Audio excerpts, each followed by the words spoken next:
Boom! Welcome to Tech Town. I'm Mr. Ellsberg. This is our resident Town Wizard. Town Wizard. We're here to talk all things tech. This is Season 2, Episode 19 of Tech Town. Tech Town. All right. We're going to get right into it.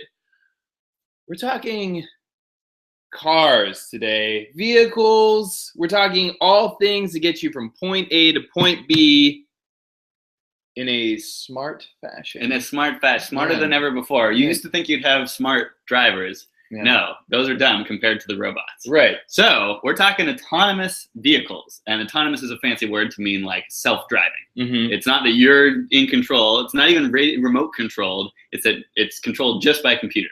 Right. So it's making all the decisions. Right. So this is less of an exoskeleton, which is kind of what your car is now. Yeah, right. In a really unfitting way. Yeah. But yeah, so we're talking something that gets you from one place to another and you just kick it. Yeah, you just kick it, right? That's the idea. I mean, that's the simple view of it, okay. But there's a lot of weird, intricate details here. So we're going to talk about cars that drive themselves. We're going to talk about drones that fly themselves. Ooh. And not just the fact that they do it, but these weird little things that come up, you know, legal issues, or how much of a benefit it will be. So it's not just that you get something to drive you from point A to point B. Right. It's that because that happens, now that enables a lot more things. Like cars can go faster. Ooh. That's one thing I think is like, let's say you have these cars that are all connected and know exactly where everything is. Right. Why not have them go 300 miles an hour and they could be an inch away from each other and theoretically not crash. So they're just all, so I think that's a cool possibility. Dang. But there's about a million more of these sort of outcomes or side effects that will happen. A lot of them good, some of them not so good. Right. So let's like, what about the deer? Yeah, well, hopefully the deer will be safer because people will be better at, or robots will be better at avoiding them. But who knows? What if the robots have a desire for deer flesh and blood and they just go after the deer? That's true. I mean, they've already got a little taste of it, you know, working as exoskeletons. That's true. Yeah. So, all right, let's jump right into it. So for the autonomous cars, let's start with the cars version of it. There's a couple of like currently what they can do, and then there's the future of what it can do. So for right now, there's a couple of good examples that show what they're capable of doing right now. Right. So one of them is the Audi that climbed Pikes Peak. Okay. And Pikes Peak is a crazy mountain in Colorado, sort of it's really steep that has this really windy road, and drivers always would use that as a racetrack every year, and they would drive up this crazy windy road as fast as they could, and they would, you know, be right on the edge of like falling off this crazy turns. So here, I'm going to show you a video of the Audi, which is driverless. It is all on its own, and it's doing the crazy uphill, insane course. Right. And so this is kind of like your classic race to the top, ridiculous elevation gain. You can even run this. They've got a half marathon to run this. Yeah. Yeah. Oh, and it's crazy. Our friend Orion did this one. Oh, nice. All right. Yeah. Well, I mean, he did not do it autonomously. I was going to say, did he have a computer in his brain telling him where to move his feet? Shoes.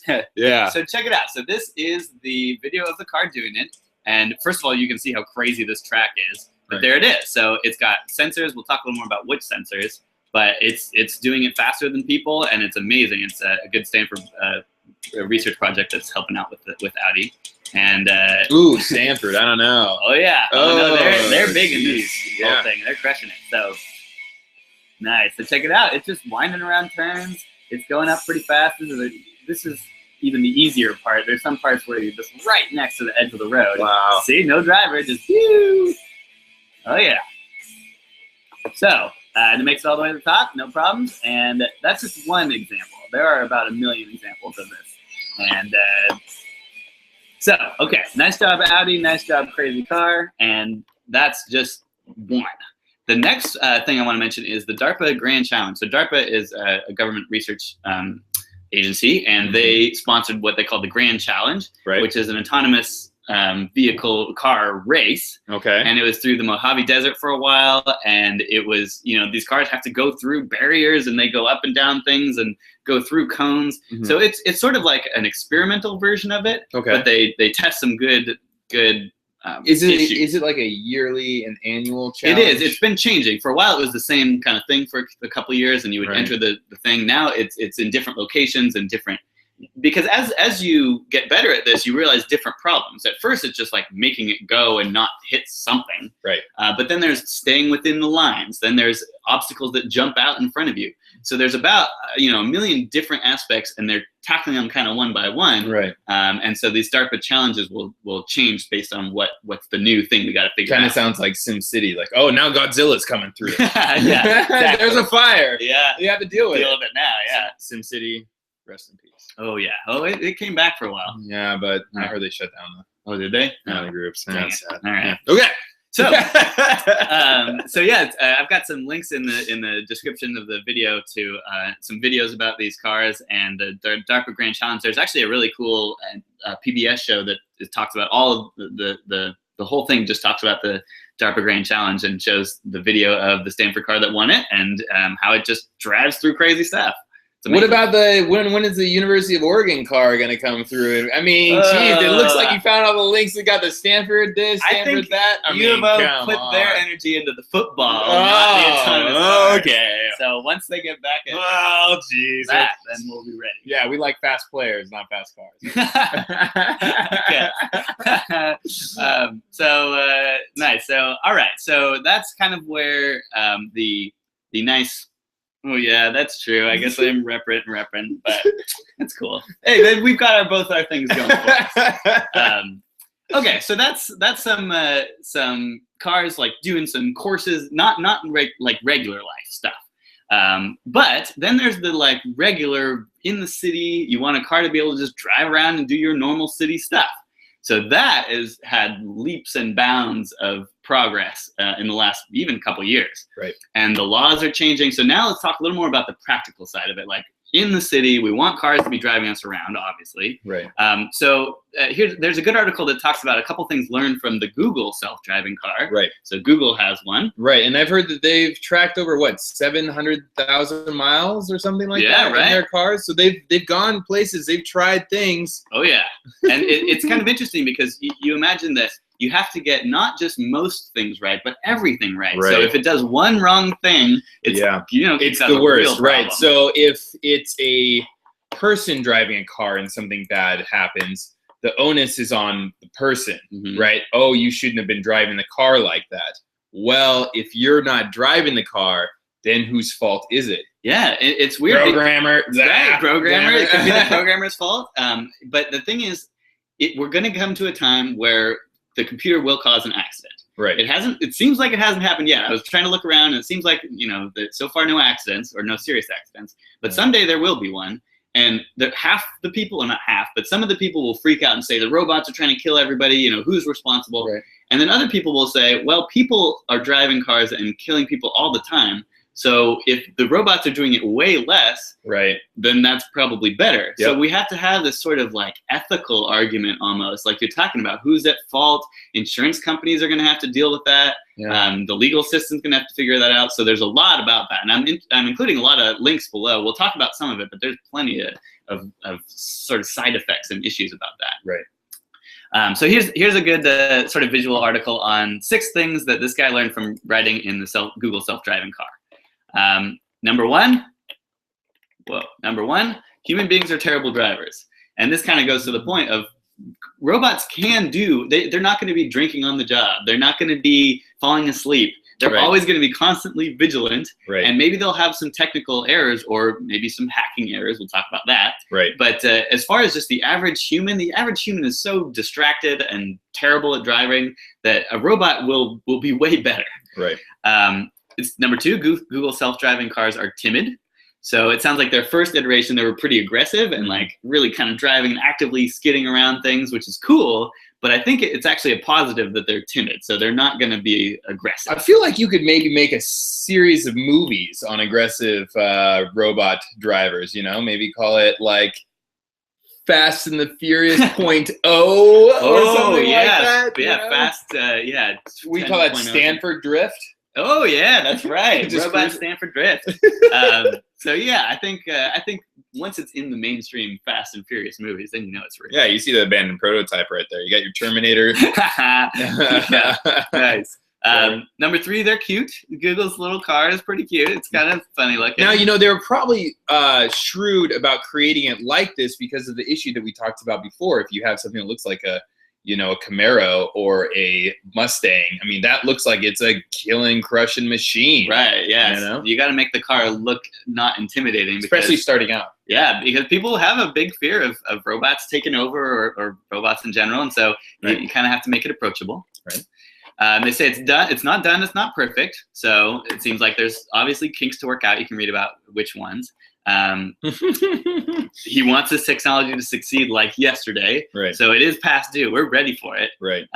And he says it wasn't an exhilarating ride, and that's a good thing. I read some other people that talk about it as being exhilarating as far as the possibilities, but the ride itself is not exhilarating. It's not like you're doing 300 miles an hour yet. Right. That would be the goal eventually, but right now it's just very hesitant, and that's kind of the theme throughout this whole thing. Right. So the exhilarating thing for me would be being able to get into the car and then press the button that says, Boise, Idaho, and then pass out. Yeah, right. You can sleep, read you can work.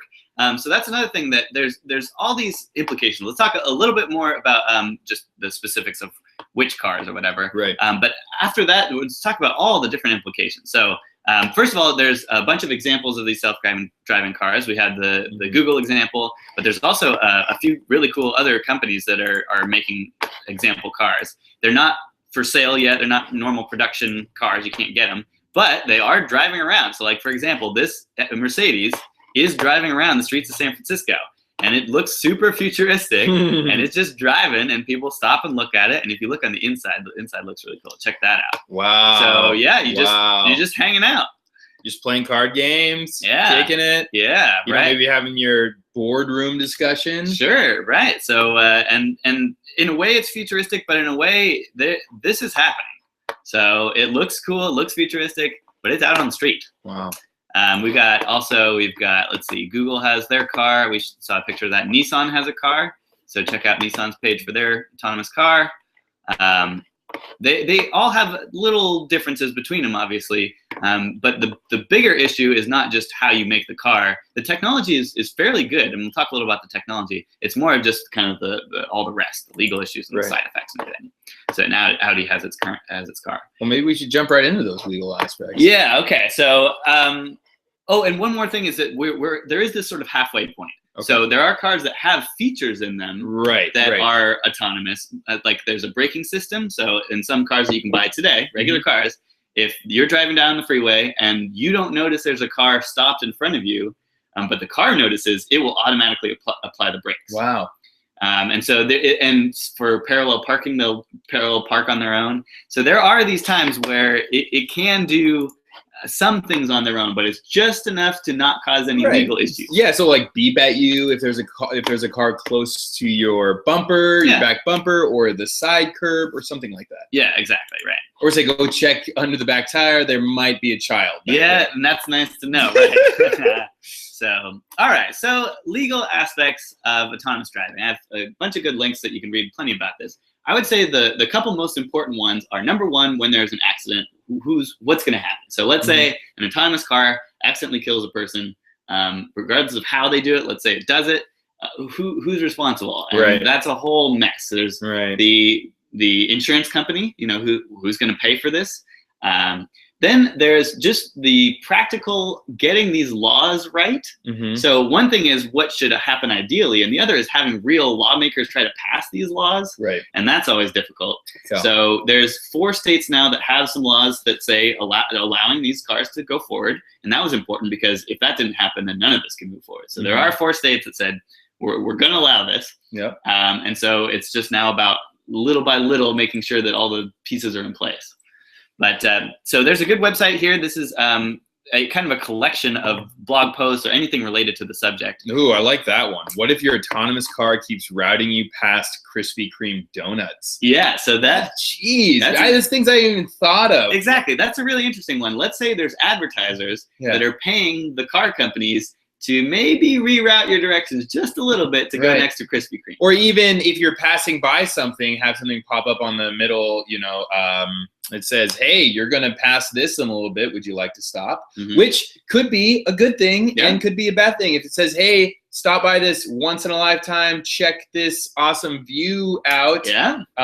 Let's reroute 5 miles. Yeah, let's do that. On the other hand, you know, if it says, you know, it says, do you want to route next to, you know, Monsanto and pick up a lot of these seeds and distribute them around? Maybe we don't want to do that. But anyway, so I think that a lot of these things you'll start to see them play out just like the internet sort of played out.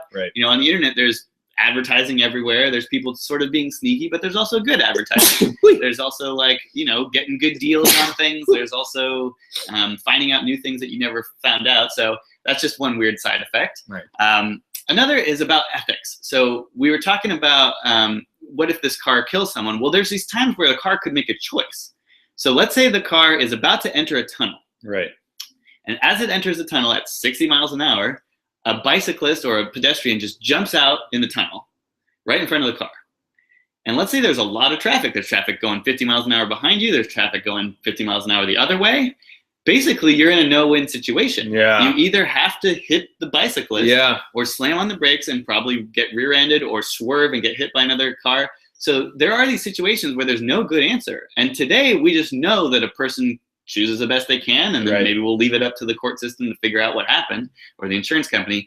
Same thing, it's just now a robot, and theoretically the robot could make a better decision, but it still might end up killing somebody. Yeah, it's very true. I mean, that's what they say. If a deer jumps out at you and you're, you know, on some back road somewhere, you're supposed to just plow right through it. I mean, that's like the knowledge. I mean, that's what they say. Exactly, because otherwise you're going to swerve or crash. So the computer could even know the best thing to do, but when it does it, it's still going to get some heat. So, okay, and there's plenty more of these kinds of ethical issues and legal issues. I think there's one good video that I have below. I called it How It Might Actually Play Out. It's a guy who's just talking about, let's say this all starts happening. What are some of these side effects? How will it play out? How will the insurance companies respond? The legal system respond? So I think he has a good description of it because it's just these kind of things that you don't want to think about, but it's going to come up.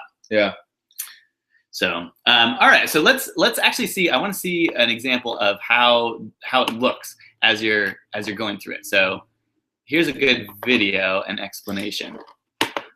So what's cool is how these things work. Let's talk a little about the technology. So there's a few different technologies that when you combine them together make this happen the best. So you could think maybe just using GPS. Well, GPS isn't nearly enough. GPS only tells you where on Earth you are. It doesn't know what's in front of you. It doesn't know, you know, if there are noises or if there's a cop pulling you over. All it knows is where you are. It doesn't know where other cars are. So GPS is a good starting point to make sure you know where you are in the world. But there also a big one is a laser rangefinder or LiDAR. And what that is, you sometimes see them as these little like moving up and down or spinning around. What they're doing is they're shooting out laser beams all around constantly. You know, millions of readings per second of what's out there. And all it knows, it doesn't know what's out there as far as what it looks like. All it knows is distance. So what it'll do is it'll say right about there, there's something 10 feet away. Right about there, there's still something 10 feet away, 10 feet away, 10 feet away. And then right about there, there's something 1 foot away. So just by reading all these points in space and knowing these distances, it tries to build a little mental model, robot mental model, of how far away everything is. And then what are those things? You know, maybe that thing that's a foot from you is now a child. But a child has like a round head and maybe some arms. So it's going to try and do that a little bit. So that's a big one to know these distances, and it's pretty accurate. So that's pretty good. But knowing whether it's a child or knowing what, you know, that's not even enough. That's a pretty big thing too. So then on top of that, you have image recognition. So they have video cameras, and the video cameras can see colors. You know, they can see that it's a child. But even image recognition on things like that, to know that it's a kid, still not that easy. So it can get a really good picture of it, but it doesn't have the ability to say that is what that is. It doesn't have a whole library of those are those things. Well, and that's what they're working on, because it has to make it work. So what they're working on is they're first of all doing the most important ones. For example, street signs. they definitely have to know when the light turns red or when there's a stop sign or, you know, a construction sign. And the nice thing is those things are very consistent. Yeah, those ones are. Places. We already have the infrastructure for that. I mean, you could have a huge baby, though, out there. A huge baby. You don't know. Yeah. It's like, wait, is this a baby or a building? Right. You might confuse your computer. On the other hand, a stop sign is a stop sign. Yeah. The same looking thing most of the time. Exactly. So let me show you guys. Let me show you this little visualization of how Google's cars are seeing the world. So like I said, it's not really just any one of those technologies. It's all of them. You have to combine all of them to make it all work together to get this more complete picture. So here's an example. You see it's the video from the actual car, and then this is the computer model that it has going on. So you can see the green is sort of its path. There are these purple other cars, or they call them cars or trucks as the purple. The red things are pedestrians or bikers. And if you watch the longer video, it'll show the signs that it's seeing, and it will really give you this kind of cool picture of what it's seeing, because it's pretty good.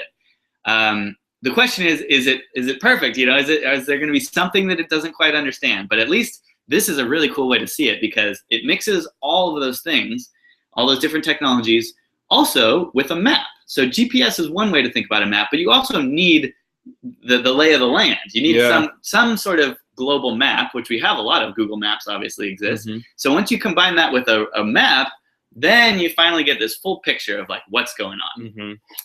So, and then you could also, you know, start getting into smart infrastructure. Yeah. Right. Which is a whole another thing, because then you're going to have your vehicle, your autonomous vehicle, communicating with the street, communicating with the signs, maybe even communicating with bikes that are there. You could have communicating with cell phones, so it realizes if somebody is getting close or not, or like the implants that we start putting into people. It's the person right there. Starting. Already there. So there's so many different things you can start, you know, making this sort of thing better. I've even seen some smart roads where you know, there's something walking on it, and then all of a sudden it becomes bright. Yep. Oh yeah. So, or when the conditions are slippery, there's these things that will glow that it's slippery conditions. Right. So I think that's great, because that's really what will take this to the next level. Just having a car that can drive as well as a human, that's impressive. That's nice. Right. But when you start connecting these systems, and the cars can talk to each other, let's say every car is connected to the internet and connected to each other, it can know that there's this other car right over here, and then we can go faster or slower. It doesn't just have to rely on the pictures.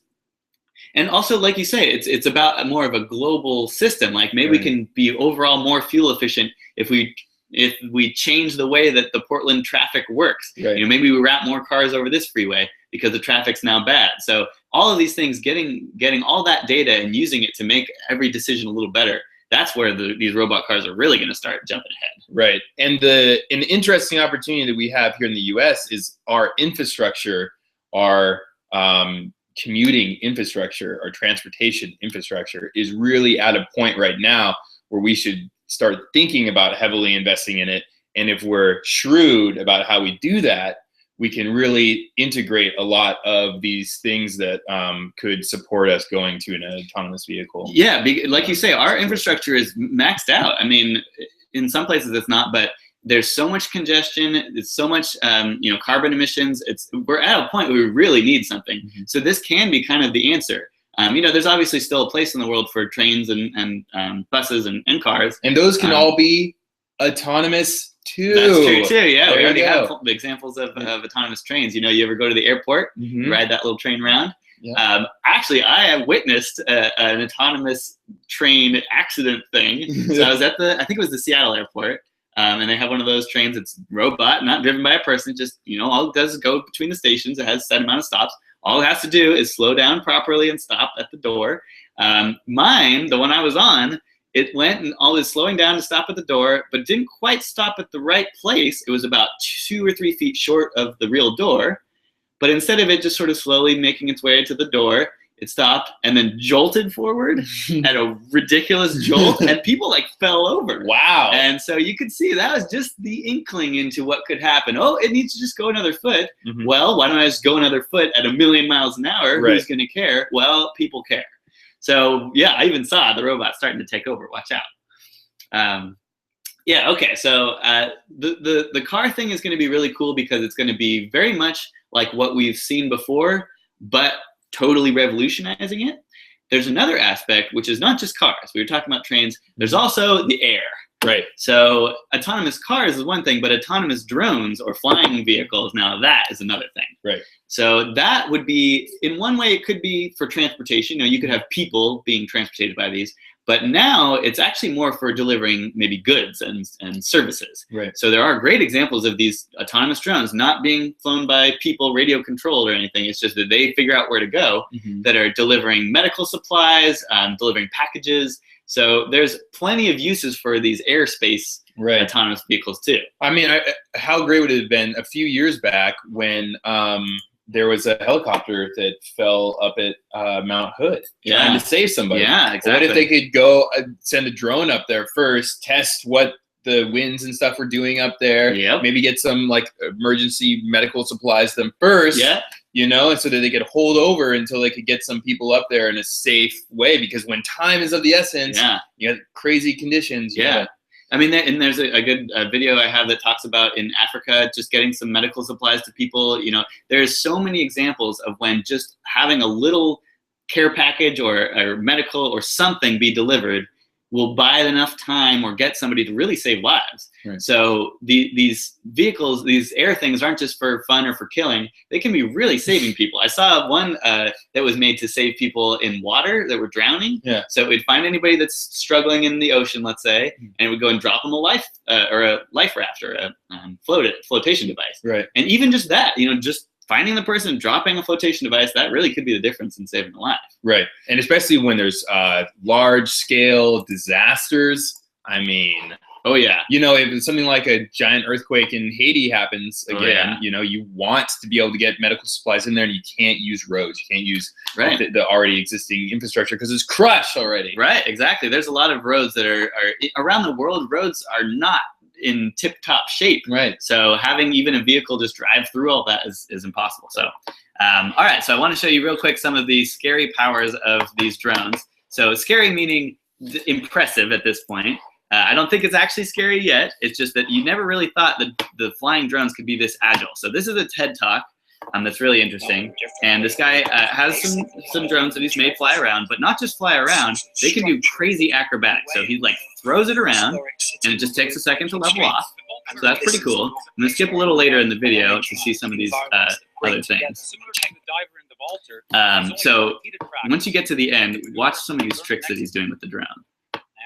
Come on, do your trick. Mathematical models to estimate the force. So here's one trick. What he's saying is this thing can hover, and that's great, and it can do all these fancy tricks. But in the real world, there's going to be problems. So there's going to be, it's going to hit something, or it's going to get broken or something. What he does now, I think, if you let him do it. We now have an intimate way of interacting with them. Okay, here goes. Oh, he's going to juggle him here.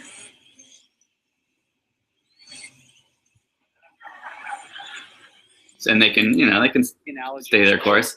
And then there's another video that shows them doing more like catching balls, and there's 4 of them working together. And so really, they're coming a long way in as far as what they can see and react to. So. Right.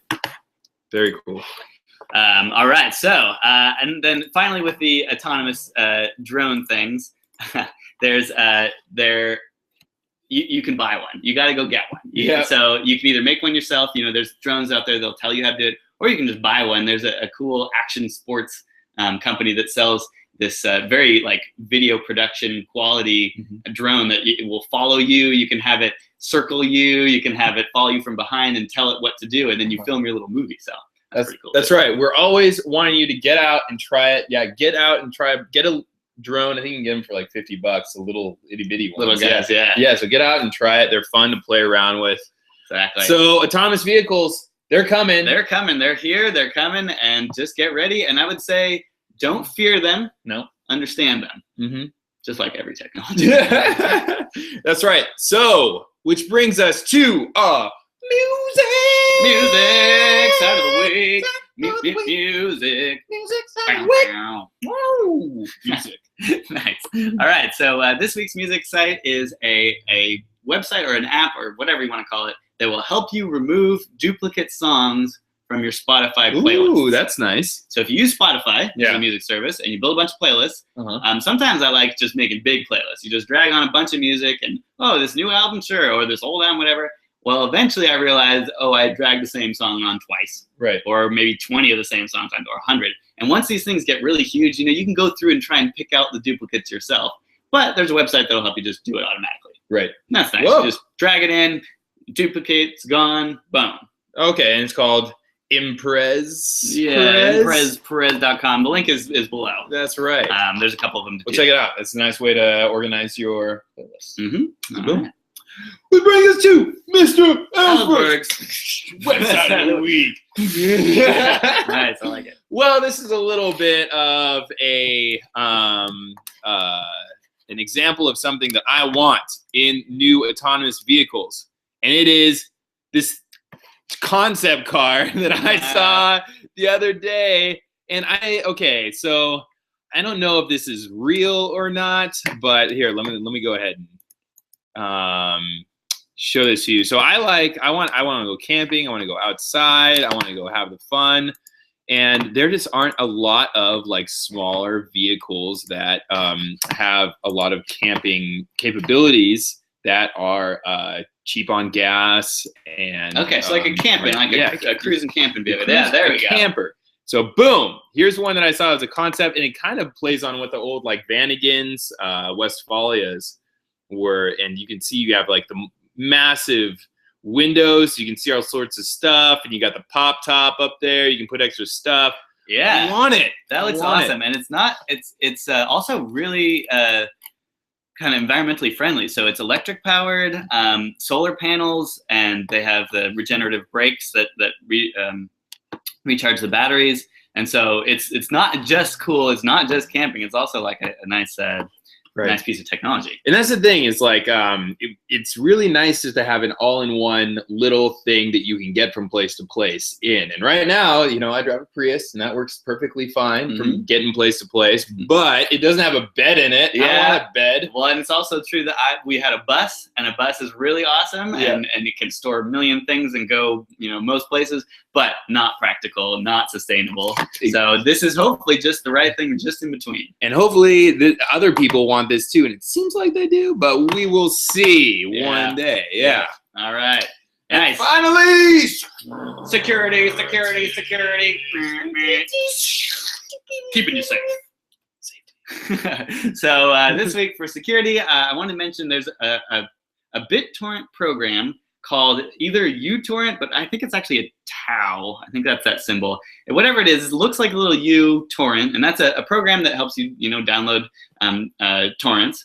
And what you got to watch out. So first of all, I'm not necessarily recommending pirating things, because that's what torrents are usually used for. But they're also used for a lot of other, legal and good purposes for sharing things over the internet. So if you happen to be using this tau torrent or uTorrent program to download torrents, watch out, because they're bundling with it some extra software that is using your computer for their own good. Wow. So you got to watch out with that for a bunch of things. When you install stuff, a lot of times they'll say, keep this checkbox checked to also install McAfee antivirus. Right. Or keep this to install the Ask toolbar. And the thing is, these companies that are making the software aren't making enough money, so they're willing to accept money from these other companies to just sneak in their product. This one I thought was interesting because it wasn't just advertising. What they're doing, what they're sneaking in there, is they're sneaking in a crypto coin miner. So we've talked a little about Bitcoin before, and Bitcoin, the way that you get Bitcoins is by mining them. Right. So you have a computer solving these real crazy problems, and that takes a lot of time and a lot of computing power to solve these little mathematical puzzles. So what these guys did is they said, let's use everybody else who's already using our software, let's have them use their computers sneakily to solve these little problems and make us these Bitcoins, this money, and just use all their computers, and they won't even know about it. And in a way, that's clever, because you're using other people's computers when you need that to help make you money. But you can't just do that. No, you can't do that. No, I mean, like I don't want to give up. And people were reporting their computers getting slower because it's being used. So you just can't do that. No. So I would say uninstall that program. There's a way to uninstall just that part of the program or stop just that. But I would say there are other BitTorrent clients that you should search for, because that one's just no good anymore. Yeah, be very, very careful with those types of things. Yeah. Because you could be, supporting evil. Yeah, and without you even knowing it. Yeah, and I don't want to be naive and say nobody torrent anything, because people are going to torrent. And like I said, there's good uses for torrent. I just want to be real and say, watch out for this Tau torrent or uTorrent program. That's right. So, wrapping it up, we talked about all things autonomous vehicles. Get out there and try a drone. Yeah. We're on the cusp of kicking back on our trips. Yeah, I want that Mercedes just kicking back, facing each other, playing, settling Catan. You can get a lot more done. You can. It's true. Yeah, and then also clean up your Spotify playlists. Make me a sweet camper van. Oh yeah, it's electric. We got to do our next tech town from your new camper van. Oh gosh. Okay, and be careful with those torrent programs that you're uploading. And we will see you next week here at Tech Town.